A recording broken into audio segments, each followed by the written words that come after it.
Lady Dehlavi বালিকা উচ্চ বিদ্যালয়। মেয়ের এখন যুক্তি হবে, দেখবো আজকে কোন মেয়েরা সব থেকে ভালো যুক্তি দিতে পারে। নিয়ম একই, আমাদের প্রতি বক্তা মূল পর্বে 4 মিনিট করে বলার সুযোগ পাবে। 3 মিনিটে সতর্ক সংকেত দেওয়া হবে এবং 4 মিনিটে চূড়ান্ত সংকেত দেওয়া হবে। এবং মূল পর্বের বক্তব্য শেষে আমাদের হচ্ছে যে প্রতি দলের দলনেতা 2 মিনিট করে বলার সুযোগ পাবে যুক্তি ঘটনার জন্য। প্রথম মিনিটে সতর্ক সংকেত, দ্বিতীয় মিনিটে চূড়ান্ত সংকেত দেওয়া হবে। আমি আর কার্যক্রম করছি না, আমি সরাসরি এই ভিডিওতে চলে যাচ্ছি। প্রস্তাবনা পরিবেশ দূষণ রোধে শুধু নীতিমালা নয়, সামাজিক সচেতনতা জরুরি। আমি প্রথমে বিদ্যার্থীদের সাথে পরিচয় করে দিচ্ছি। লেডি প্রতিমা মিত্র বালিকা উচ্চ বিদ্যালয় পক্ষদল। প্রথম বক্তা অফিরাজ টিটু, দ্বিতীয় বক্তা মৃত্তিকা অধিকারী এবং তৃতীয় বক্তা বা দলপ্রধান তুহেলি দেখু।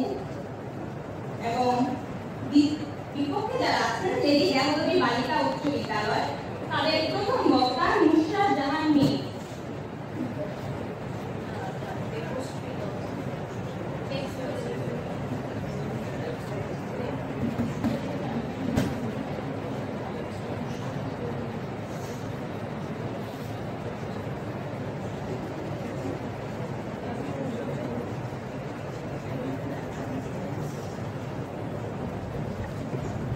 বিপক্ষে যারা আছেন লেডি দেহলবী বালিকা উচ্চ বিদ্যালয়ের প্রথম বক্তা ব্যবস্থিত এবং দ্বিতীয় বক্তা নুসরাত জাহান মীর এবং তাদের দলনেতা বা তৃতীয় বক্তা স্বপ্না আক্তার। আপনাদের সবাইকে আগাম শুভেচ্ছা এবং আমরা বিতর্ক শুরু করছি। প্রথমে আমন্ত্রণ জানাচ্ছি পক্ষ দলের প্রথম বক্তা অফিরাজ টিটু।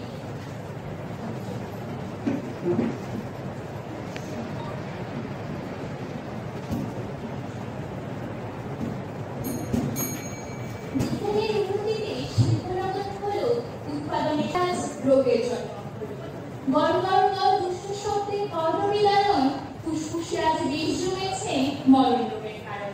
হামায়নময় কবিতার এই সংহতি যেন আমাদের বাস্তবতা। শুধু আইন রাখলে কারো শ্বাসের বিষ কমে যায় না।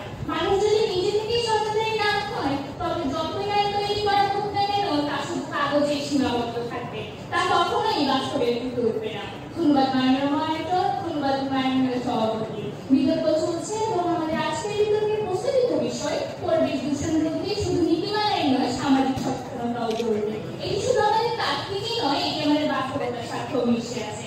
আর সেই কঠিন বাস্তবতার সম্মুখে দাঁড়িয়ে আমার এবং আমার দলের অবস্থান বিষয়টির পক্ষে। আমি আমার দলের প্রথম বক্তা হিসেবে এই বিষয়টিকে সংখ্যায় ও চরিত্রায়ন করে যাব। আমার দলের তৃতীয় বক্তা তার তত্ত্ব উপাত্ত ধারা বিষয়টিকে বিশ্লেষণ করে যাবেন এবং আমার দলের তৃতীয় বক্তা তার যুক্তি দিয়ে প্রমাণ করে যাবেন যে পরিবেশ দূষণ রোধে শুধু নীতিমালাই নয়, সামাজিক সচেতনতাও জরুরি। মাননীয় মনিটর, আমাদের আজকের বিতর্কের বিষয়টি যদি সংখ্যায় করতে চাই তবে মোট 5টি বিষয় সংখ্যায় দাবি রাখে। 1 পরিবেশ দূষণ, 2 রোধ, 3 নীতিমালা, 4 সামাজিক সচেতনতা এবং 5টি শব্দটি হচ্ছে জরুরি। প্রথমেই আসি পরিবেশ দূষণ কাকে বলে। পরিবেশ দূষণ হলো এমন একটি প্রক্রিয়া যেখানে মানুষ বা প্রাকৃতিক কারণে বাতাস, পানি, মাটি সবদের মানবিক ক্ষতিগ্রস্ত করে। এর ফলে প্রাকৃতিক ভারসাম্য নষ্ট হয় এবং জীবজগৎ হুমকির সম্মুখীন হয়। দ্বিতীয় হলো রোধ হলো অবাঞ্ছিত বা ক্ষতিকারক কাজ, ঘটনা বা প্রবণতাকে বন্ধ করার প্রক্রিয়া। তৃতীয় হলো নীতিমালা। নীতিমালা হলো নির্দিষ্ট লক্ষ্য অর্জনের জন্য সরকার, সংস্থা বা কোনো প্রতিষ্ঠান কর্তৃক গৃহীত নিয়ম ও নির্দেশনাগুলো। এটি মানুষের আচরণ ও কর্মকাণ্ডকে পরিচালিত করতে তৈরি করা হয়। চতুর্থ হলো সামাজিক সচেতনতা। সামাজিক সচেতনতা হলো সমাজে চলমান সমস্যা, নৈতিক মূল্যবোধ, আইন কানুন ও মানবিক দায়িত্ব সম্পর্কে মানুষের জ্ঞান, ধারণা ও উন্নয়ন। এটি মানুষকে সমাজের কল্যাণ ও উন্নয়নের দিকে উদ্বুদ্ধ করে। পঞ্চম সর্বশেষ যে শব্দটি সেটি হচ্ছে জরুরি। জরুরি হলো এমন কিছু যা তাৎক্ষণিক করা বা পাওয়া উচিত। এবার হচ্ছে মাননীয় মনিটর সরাসরি শুরু করতে হবে। মাননীয় মনিটর, এমন যদি জিজ্ঞাসা করা হয় তুমি ধূমপান করো কেন, সাথে সাথে আমার মস্তিষ্কের অসংখ্য নিউরন চিৎকার করে বলবে আমি সচেতন তাই আমি ধূমপান করি না। আমি কখনোই বলবো না আমাদের দেশে ধূমপানের জন্য জরিমানা আইন রয়েছে তাই আমি ধূমপান করি না। আর মাননীয় মনিটর, এই আইন থাকলেই বাকি। বাস্তবে এই আইন দেখা যায় শুধুমাত্র সরকারের কোনো ভবনে বহু পুরাতন ঘুরে ধরা কোনো আলমারিতে। বাস্তবতা অধিকাংশ সময় নীতিমালা ধরা দেয় না মাননীয় মনিটর।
আমরা বলছি পরিবেশ দূষণ রোধে শুধু নীতিমালাই নয়, সামাজিক সচেতনতাও জরুরি।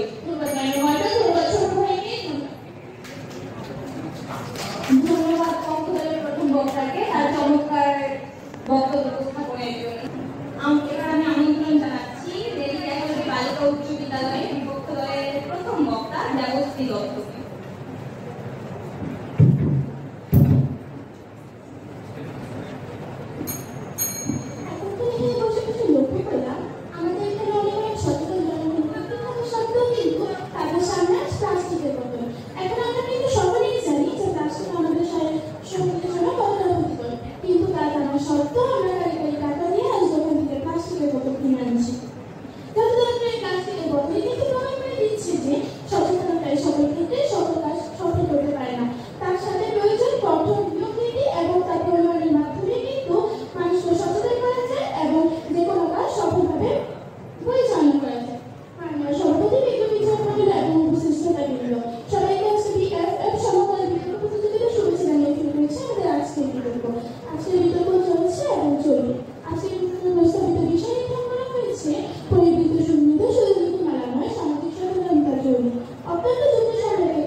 যাব এবং আমাদের তৃতীয় বক্তা বিষয়টি প্রমাণ করে দিয়ে যাবে যে পরিবেশ দূষণ রোধে শুধু নীতিমালায় নয়, সামাজিক সচেতনতাই পরিবেশ মানব সভ্যতার একটি গুরুত্বপূর্ণ উপাদান।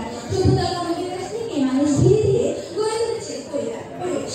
পরিবেশের উপর নির্ভরশীল হয়ে মানুষ ও উদ্ভিদের জীবন বিকাশ হচ্ছে। তাই পরিবেশ ও মানুষের মধ্যে রয়েছে একটি যোগসূত্র। আর এই মানুষের অসচেতনতা এবং অনিয়ন্ত্রিত আচরণের কারণে পরিবেশ দূষণ হচ্ছে। আমার বিপক্ষে দ্বিতীয় বক্তা বলে গেলেন আমাদের সামনে প্লাস্টিকের বোতল আছে, তা নাকি আমাদের শরীরের জন্য ক্ষতিকারক, কিন্তু না প্রতিপক্ষ, তা আমাদের পরিবেশের জন্য ক্ষতিকারক। আমার প্রতিপক্ষের বন্ধু আরো বলে গেলে আমরা প্লাস্টিকের বোতল ডাস্টবিনে না ফেলে নিচে ফেলছি। তাহলে এখানে কোথায় আপনার নীতিমালা? একজন মানুষ তখনই প্লাস্টিকের বোতল ডাস্টবিনে ফেলবে না যখন সে নিজ থেকে সচেতন হবে। প্রথমে বলা যাক মানব সৃষ্ট পরিবেশ দূষিত ক্ষেত্রসমূহগুলো, যা শুধুমাত্র ঘটছে মানব সৃষ্ট বিভিন্ন কারণে উৎপাদিত ক্ষতিকারক পদার্থ, যেমন গ্রিন হাউস গ্যাস, তেজস্ক্রিয় পদার্থ, শিল্প কারখানার রাসায়নিক বর্জ্য, আগাছানাশক, ময়লা আবর্জনা ইত্যাদি, যা মারাত্মকভাবে দূষণ করছে।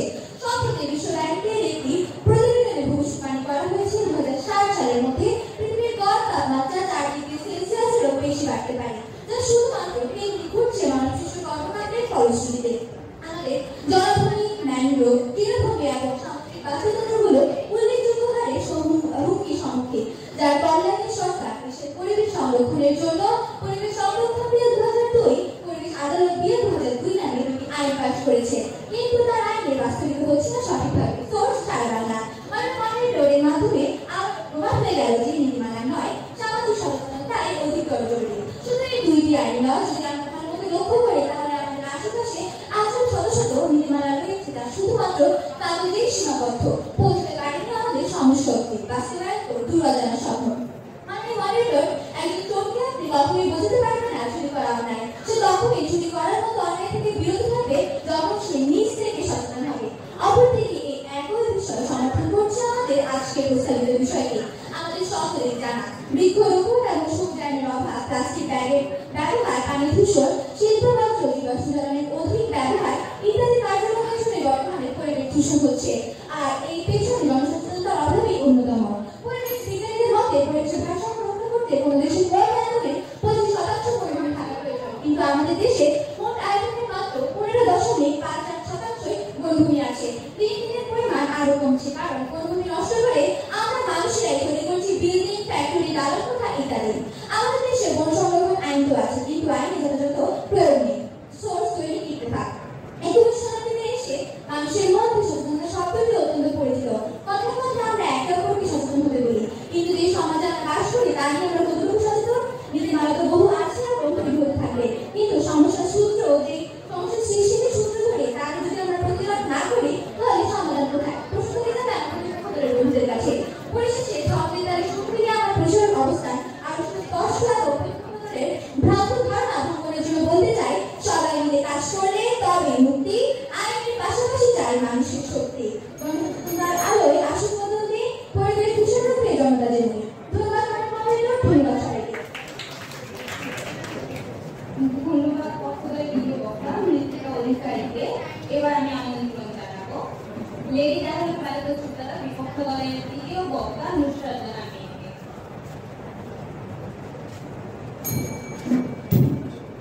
আমার প্রতিপক্ষ বন্ধু বলে গেলেন যে বীজ থেকে সচেতন হলে আমরা আর মাটিতে ময়লা আবর্জনা ফেলব না। আজ আমাদের সমাজের মানুষ সচেতন বলেই হয়তোবা আমরা রাস্তা দিয়ে হেঁটে যাওয়ার সময় বলে উঠেছি কি ময়লা, সবাই তাকে কাপড় দাও। এখন আমার প্রতিপক্ষ বন্ধুর কাছে প্রশ্ন, আপনারা অসচেতন জনগণকে কিভাবে সচেতন করবেন? নিশ্চয়ই বিভিন্ন পন্থায় এই সকল প্রাপ্যগুলো নির্দেশ করা নীতিমালাকে এবং তার সামনে কার্যকরী ভূমিকা পালন করে। মাননীয় সভাপতি, বিজ্ঞ বিচারক মণ্ডলী ও শ্রোতাবৃন্দ সবাইকে বিএফএফ সবাইকাল আয়োজিত বিতর্ক প্রতিযোগিতায় শুভেচ্ছা জানিয়ে শুরু করছি আমাদের আজকের বিতর্ক। আমাদের আজকের বিতর্কের বিষয় হলো পরিবেশ দূষণ রোধে শুধু নীতিমালা নয়, সামাজিক সচেতনতা অত্যন্ত জরুরি। অত্যন্ত দুর্নীতিসঙ্গত কারণে বিতর্কের বিপক্ষে রয়েছে। আমার দলের প্রথম বক্তা অত্যন্ত চমৎকার করে সংজ্ঞায়ন ও তথ্য দিয়ে বুঝিয়ে গেছেন যে পরিবেশ দূষণ রোধে নিয়ম নীতি প্রণয়ন ও বাস্তবায়ন ছাড়া কখনোই একটি সামাজিক সচেতনতা তৈরি করা যায় না। একজন সচেতন নাগরিক হতে হলে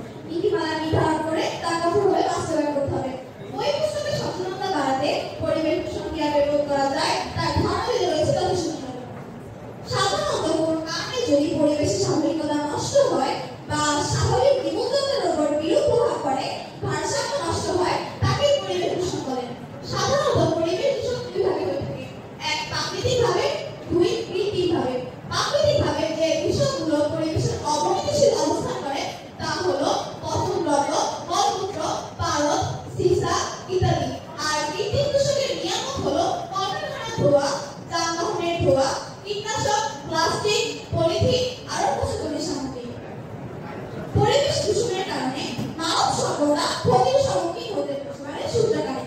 পরিবেশ দূষণের সবচেয়ে নেতিবাচক প্রভাব হলো জলবায়ু পরিবর্তন। গ্রিন হাউসের গ্যাসের প্রভাবে দিন দিন পৃথিবীর তাপমাত্রা বেড়ে যাচ্ছে, ওজোন স্তর ছিদ্র হচ্ছে। ওজোন স্তর সূর্যের অতি বেগুনি রশ্মি থেকে আমাদের পৃথিবীকে সুরক্ষা দেয়। নাসার তথ্য মতে 1880 সাল থেকে 1980 সাল পর্যন্ত এই 100 বছরের পৃথিবীর তাপমাত্রা বেড়ে গেছে 0.6 ডিগ্রি সেলসিয়াস। 2030 সালের মধ্যে তা প্রায় 2.5 ডিগ্রি সেলসিয়াস তাপমাত্রা গিয়ে পৌঁছতে পারে। মেরু অঞ্চলে বরফ গলা আগে থেকে শুরু হয়েই গেছে, আর মেরু অঞ্চলের বরফ গলে সমুদ্র পৃষ্ঠের উচ্চতা বেড়ে যেতে পারে 50 মিটার। তাদের সমুদ্রের তীরবর্তী দেশগুলোর নিম্নাঞ্চল অঞ্চলগুলো ডুবে যেতে পারে। গবেষণায় দেখা যায় যে 2050 সালের মধ্যে বাংলাদেশ ও মালদ্বীপ সহ দেশের আরো অনেক দেশের সমুদ্রের কাছাকাছি অঞ্চলগুলো প্রায় 20% পানি নিচে চলে যেতে পারে। এরূপ ভয়াবহ পরিস্থিতিতে কি করা সম্ভব করবেন প্রতিপক্ষ? এখন আমার প্রশ্ন বিচারক মণ্ডলীর কাছে তাদের মনে আছে কিনা 2022 সালে 14 মাসের কথা, যে কিনা সংবিধানে বিক্রিকারী হতে পারে। এসব দুর্ঘটনা বন্ধ করে যদি আমরা একটু সচেতন হই, তাহলে এসব নীতিমালা নির্ধারণ করে আমাদের বাস্তবায়ন করতে পারি। তাই আর না করে আমার কণ্ঠে কণ্ঠে মিলিয়ে বলুন, পরিবেশ দূষণ রোধে নীতিমালা নির্ধারণ করে সামাজিক সচেতনতা বৃদ্ধি করা দরকার। ধন্যবাদ মাননীয় সভাপতি, ধন্যবাদ সবাইকে।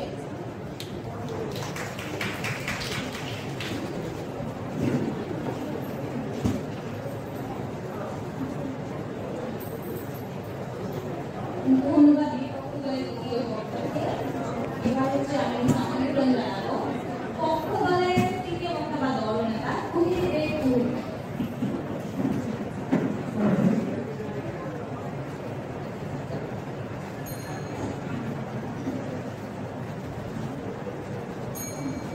নিকৃষ্ট করে মানুষের প্রাণ সচেতনতাই মানবতাকে পৃথিবী মহান। আইন হোক যতই কঠোর না মূল্যায়ন হোক, সচেতনতাই আনবে নতুন ভোরের ঘর। ধন্যবাদ মাননীয় কাশ্মীর বিতর্কের মঞ্চে আমার বক্তব্য উপস্থাপনের সুযোগ করে দেওয়ার জন্য। বিতর্ক চলছে এবং চলমান বিতর্কের বিষয়ে নির্ধারণ করা হয়েছে পরিবেশ দূষণ রোধে শুধু নীতিমালা নয়, সামাজিক সচেতনতা জরুরি। অত্যন্ত সংগত যুক্তিযুক্ত কারণে আমি আমার দল বিষয়টির নিরপেক্ষ অবস্থান করছি। আমার দলের প্রথম ও দ্বিতীয় বক্তা ইতিমধ্যে বিষয়টিকে সংজ্ঞা ও বিশ্লেষণ করে গেছে এবং আমি আমার দলের দলনেতা হিসেবে বিষয়টিকে যুক্তি সহকারে প্রমাণ করে দিয়ে যাব যে পরিবেশ দূষণ রোধে শুধু নীতিমালা নয়, সামাজিক সচেতনতাই জরুরি। আজকে বিতর্কের মঞ্চে উপস্থিত মাননীয় মডারেটর সভাপতি বিকল্পচারণ মণ্ডলী প্রতিপক্ষ বন্ধুগণ যারা এসেছেন সবাইকে জানাই আন্তরিক শুভেচ্ছা ও অভিনন্দন। মাননীয় মডারেটর, একটি দেশের সরকার যতই কঠোর এবং কঠিন আইন প্রণয়ন করুক না কেন, শৃঙ্খলা কখনই আসবে না যদি জনগণ সচেতন না থাকে। কারণ আমরা জানি জনগণই মূলত একটি দেশের মূল চালিকা শক্তি। আমার দলের দ্বিতীয় বক্তা বৈজ্ঞানিক তথ্য ও পরিসংখ্যান দিয়ে তুলে ধরেছে পৃথিবীর বৈশ্বিক উষ্ণায়ন দিন দিন বৃদ্ধি পাচ্ছে, বায়ু দূষণ প্রতিনিয়ত মানব স্বাস্থ্যের ক্ষতি করছে, সমুদ্রে প্লাস্টিক ভর্তি হয়ে যাচ্ছে, কীটনাশক দ্বারা মাটি দূষিত হচ্ছে, আরো কতদিন। পৃথিবীর বহু দেশে কঠোর আইন থাকা সত্ত্বেও পরিস্থিতি আশঙ্কাজনক। যেসব দেশে সাধারণ মানুষ নিজেরা সচেতন হয়েছে, যেমন জাপান, সুইডেন, সেখানে আইন দ্রুত কার্যকর হয়েছে। মূলত আমাদের বক্তব্যের সারমর্ম হলো মানুষের আচরণগত পরিবর্তন না হলে নীতিমালা কেবল কাগজের অক্ষর। আমাদের প্রতিপক্ষ বন্ধুগণ বলেছে কঠোর আইনই একমাত্র সমাধান, কিন্তু বাস্তবে কি তাই? আইন ভঙ্গ করার জন্য জরিমানা বা শাস্তি দিলে কি নির্ভয়ে আগে মানসিক পরিবর্তন আসে, নাকি সচেতনতা ছাড়া সেটা সাময়িক ভয় মাত্র? প্রশ্ন হলো প্রতিপক্ষ বন্ধুদের কাছে আশা করি যুক্তিযুক্ত উত্তর পেয়ে যাবেন। বাংলাদেশে কঠোরভাবে পলিথিন নিষিদ্ধের আইন আছে, তবুও বাজারে পলিথিনের ব্যাগ ছাড়া চলে না। রাস্তায় ধূমপান নিষিদ্ধের আইন আছে, তথ্যসূত্র Tobacco Control Act 2005, তবুও বাস্তব পথে ঘাটে এমনকি হাসপাতালে ধূমপান করা হচ্ছে। 15 থেকে 200 টাকা জরিমানা নেওয়া হয়। কোথায় বাংলাদেশের আইন? প্রশ্ন হলো প্রতিপক্ষ বন্ধুগণের নিকট। মূলত আমাদের চারপাশের পরিবেশ কোনো একক সরকারের সম্পদ নয়, এটি আমাদের সকলের। সরকার বা প্রশাসনকে রাখা হয়েছে শুধুমাত্র পরিচালনা করার জন্য।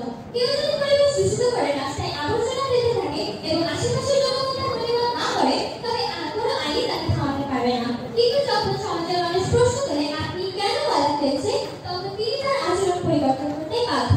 এই সামাজিক চাপই আইনকে কার্যকর করে তোলে। সচেতনতাই আইন প্রণয়নের মাধ্যম। প্রতিপক্ষ দলের কাছে প্রশ্ন হলো, একটি কাগজের লেখা নীতি যদি এতই শক্তিশালী হয়, তবে কেন সিগারেটের প্যাকেটে ধূমপান নিয়ে স্বাস্থ্যের জন্য ক্ষতিকর লেখা থাকা সত্ত্বেও মানুষ ধূমপান ছাড়ছে না?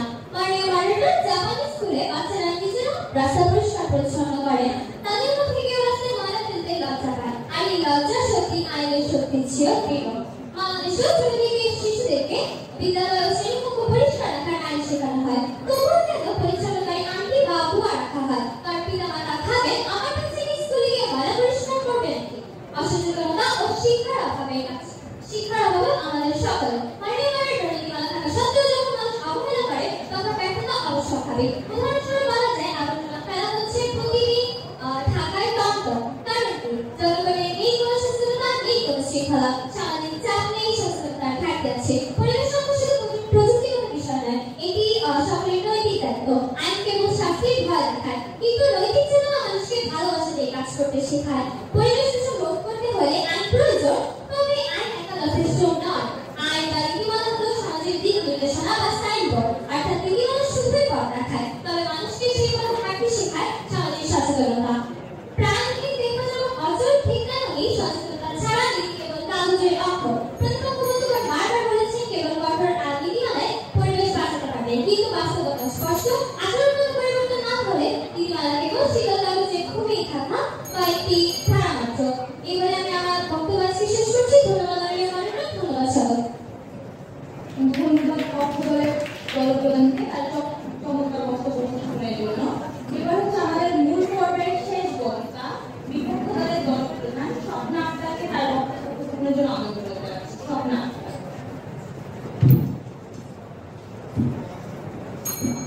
আমার পরিচিত বন্ধুদের কথা শুনে মনে হচ্ছে প্রাত্যহিক সফরের সময় আমার কথা শোনা বা সামাজিক সচেতন হওয়া।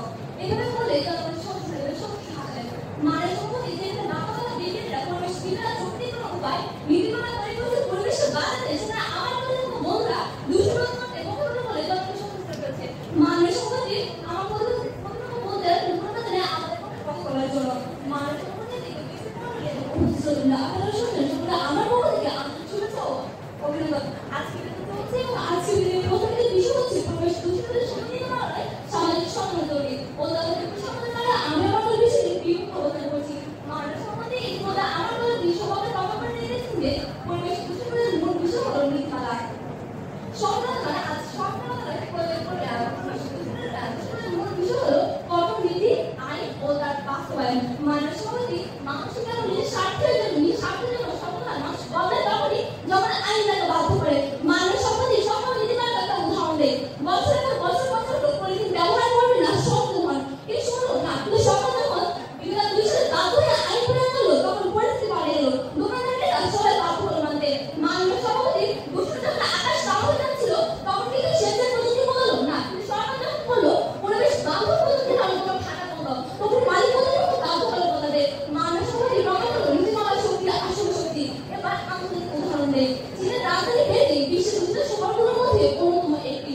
সরকার অবশ্যই তখন চলছে কিন্তু কোনো কাজ ছিল না। সরকার বাধ্য হয়ে আইন প্রয়োগ করলো, তারপর নির্বাসিত হলো, তখন দূষণ কমছিল। মানব সম্পত্তি আরেকটা ছোট্ট উদাহরণ দেয়। দিল্লি বিশ্বের দূষিত শহরগুলোর মধ্যে অন্যতম একটি। সরকারের কিছু হয়নি। সরকার বাধ্য হয়ে আইন প্রয়োগ করলো, নীতি দিল, এবং তারপরে নির্বাসিত হলো, নারীর সাথে শুরু হলো, তখন দিল্লির দূষণ কমতে শুরু করলো। মানব সম্পত্তি এবার 80 লক্ষের দিকে। বিশ্ব স্বাস্থ্য সংস্থা বলেছে প্রতি বছর প্রায় 70 লক্ষ মানুষ বায়ু দূষণে মারা যায়। বাংলাদেশ স্বাস্থ্য অধিদপ্তরের হিসাব অনুযায়ী ঢাকার বায়ু দূষণে একাই প্রায় কয়েক হাজার মানুষের অকাল মৃত্যু কারণ। আমার প্রতিপক্ষ দলের কাছে প্রশ্ন গেল এই মৃত্যু পেছনে পোস্টার সেমিনার আর মাটির উপরে থামানো যাবে? এই থামাতে হলে দরকার কঠোর নীতি, দরকার আইন, দরকার বাস্তবায়ন। মানে সম্মানিত শ্রোতারা, আমি থেকে মানুষ সবার নির্বাচনের প্রচেষ্টা করতে বাধ্য হয়, কিন্তু সরকাররা শুধু কাগজ অকার্যকর কথাবার্তা শুধু স্লোগান। মানব সম্পত্তি ও বিদ্যুৎ বিচার করলে সচেতনতা কাগজ কিন্তু হলো অন্যদিকে নীতিমালা হলো অধিনায়ক। অধিনায়ক থেকে খেলা জমা যায় না, খেলা তখনই জমে যখন অধিনায়ক ভালো খেলে। মানব সম্পত্তি আমার মধ্যে কোনো বন্ধুরা জেনে গেলেন যে আমাদের সরকার ওই সরকার হচ্ছে মূল বিষয়। তাহলে আমি এত সচেতন হই, তাহলে আমি কেন ক্লাসরুমে কোনো খাবার খেয়ে সেই মজার ক্লাস ফেলছি গান শুনে না শুনে আমাকে এত সচেতন হয়ে আমাদের বিদ্যালয়ের বাইরে কেন শুধু কাগজ পড়তে থাকে, কেন চিন্তা প্যাকেট পড়তে থাকে, আমাদের তোমার কাছে প্রশ্ন দিল। মানব সম্পত্তি আমাদের সমাজে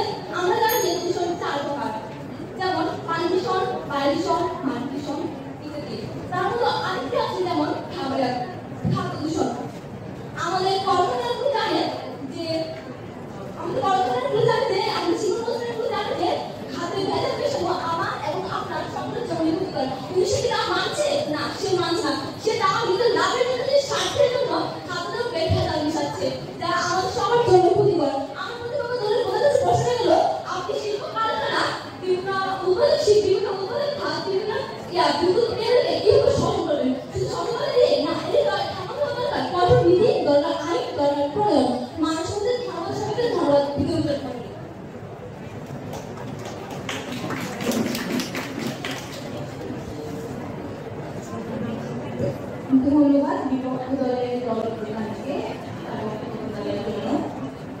আমরা হচ্ছে যে ইতিমধ্যে আমাদের মূল পর্বের বক্তব্য শেষ হলো। আমাদের চলমান বিভাগে প্রস্তাবিত বিষয় পরিবেশ দূষণ নীতিমালা নয়, সামাজিক সচেতনতা।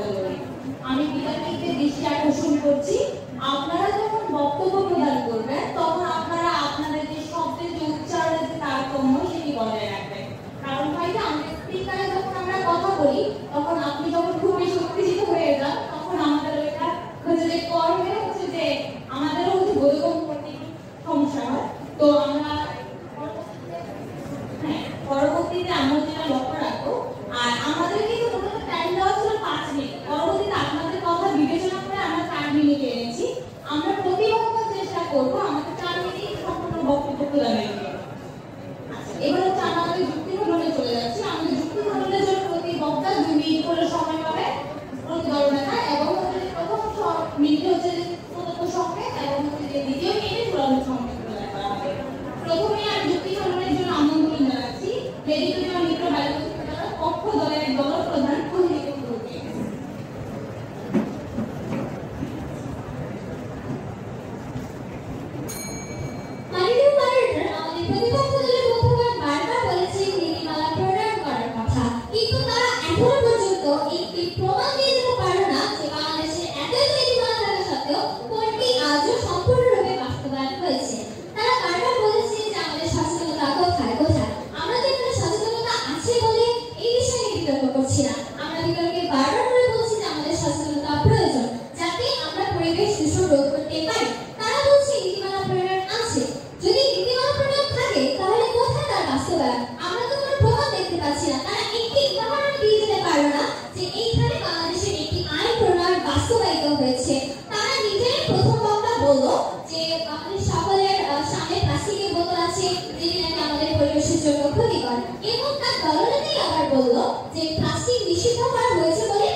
এটার জন্য নীতিমালা রয়েছে, কিন্তু কোথায় নীতিমালা? আপনারা বলছেন সচেতনতা নেই বলে আমাদের বায়ু দূষণ করছে, এত মানুষ মারা যাচ্ছে।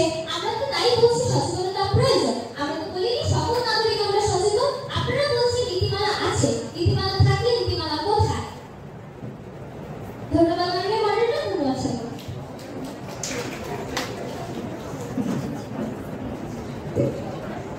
ধন্যবাদ পক্ষ দলের দলপ্রধানকে। এবার আমি যুক্তি খণ্ডনের জন্য আমন্ত্রণ জানাচ্ছি বিপক্ষ দলের দলপ্রধান স্বপ্না আক্তারকে। আপনার সময় 2 মিনিট।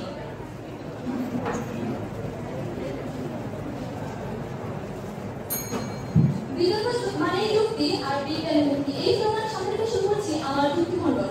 মানব সম্পত্তি ও ব্যক্তিগত খণ্ডে আপনাদের অসংখ্য ধন্যবাদ আমাকে আবার প্রদর্শন করে দেওয়ার জন্য।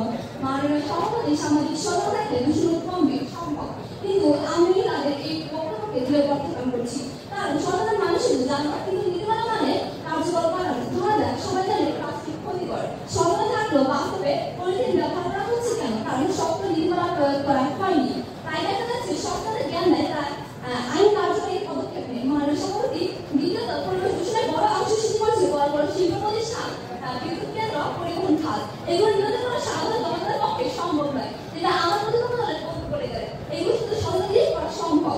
কেবল সরকার এগুলো নিয়ন্ত্রণ করতে পারে কেবল সরকার, বিধি ও জরিমানা। তৃতীয়ত আমরা জানি সরকার গড়ে ওঠে ধীরে ধীরে, কিন্তু প্রতিনিয়ত পরিবেশ ধ্বংস হচ্ছে দ্রুত গতিতে। তাই দীর্ঘমেয়াদী সামাজিক সচেতনতার জন্য অপেক্ষা করে দখল করে বাঁচানোর কোনো পরিবেশকে অবশ্যই থাকবে না। আমার প্রতিপক্ষ বন্ধুরা বলে দিলেন যে আমাকে কোনো সফল উদাহরণ দিতে পারেনি। আমি 2 দিন অনুষ্ঠান দেখেছি, হয়তো আপনি শুনেননি। আমি বলে গিয়েছিলাম যে সরকার যখন বাধ্য হয়ে 2 সালে আইন প্রয়োগ করে তখন দোকানদারকে তারা সবাই বাধ্য হয় মানতে। মানুষকে আমরা আরেকটা উদাহরণ দিয়ে দিয়েছিলাম। দিল্লি বিশ্বযুদ্ধের শহরগুলোর মধ্যে অন্যতম একটি সংস্কৃতির অবশ্যই তখন চলছিল, কোনো কাজ হচ্ছিল না। তাই সরকার বাধ্য হয়ে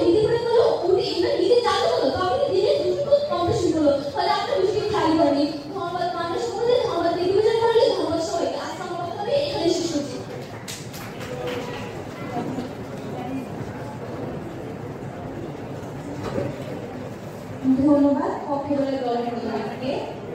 আচ্ছা, আমরা হচ্ছে যে একটু কথা বলি, আমি একটু বিতর্কের বাহিরে। সেটা হচ্ছে আমাদের বিতর্কের কয়েকটা ধরন আছে: সনাতনী বিতর্ক, সংসদীয় বিতর্ক, বারোয়ারি বিতর্ক, আর নানান বিতর্ক আছে। তো বিতর্ক অনুযায়ী আমাদের হচ্ছে যে সরাসরি যারা বসে থাকে তাদের সম্বোধনগুলো এক এক রকম হয়। যেমন সংসদীয় বিতর্কে স্পিকার, এবং আমার সামনে দেখুন একটি কার্ড ঝুলানো আছে মডারেটর, ঠিক আছে। আর সমাপনী শব্দটা আমরা বারোয়ারি বিতর্ক উচ্চারণ করি। তো আমরা এই ব্যাপারগুলো পরবর্তীতে আমরা যথেষ্ট ভালো বলেছেন দুই দলই। তারপরেও আমরা পরবর্তীতে আমরা যখন হচ্ছে বিতর্ক করবো, আপনারা অনেক দূর যাবেন আমি জানি। যখন আপনারা অনেক দূর যাবেন তখন হচ্ছে আমাদের এই শব্দগুলো আপনারা একটু লক্ষ্য রাখবেন।